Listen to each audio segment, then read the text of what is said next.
হয়ে যা আমার বাড়ি থেকে। তোর ছোট ভাই সরকারি চাকরি করে আর তুই এখনো বেকার, আর কখনো এই বাড়িতে আসবি না।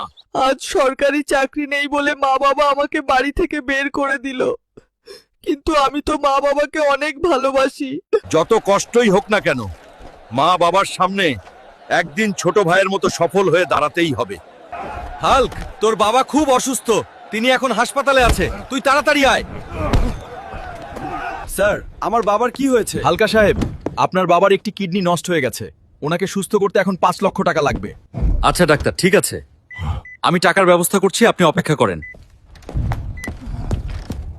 ভাই, বাবাকে সুস্থ করতে 5 লক্ষ টাকা লাগবে। তুই তো সরকারি চাকরি করিস, তুই একটা ব্যবস্থা করে দে ভাই।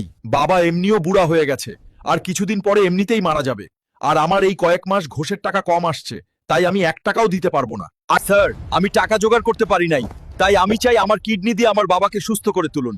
হালকা সাহেব, আপনি একই বলছেন? স্যার, আমি কি সুস্থ হয়ে গেছি আর আমার ছোট ছেলে কোথায়? আপনার ছোট ছেলে আপনাকে দেখতেও আসে নাই, কিন্তু আপনার বড় ছেলে তার কিডনি দিয়ে আপনাকে সুস্থ করে তুলেছে। বাবা হালকা, আমি না বুঝে তোকে অনেক কষ্ট দিয়েছি, তুই আমাকে মাফ করে দে বাবা। বাবা, হালকা, আমার কোলে ফিরে আয়। বন্ধুরা, তোমরা যদি মা বাবাকে ভালোবাসো তাহলে আমার ভিডিওতে একটা লাইক দাও। আর একটি সাবস্ক্রাইব করবে।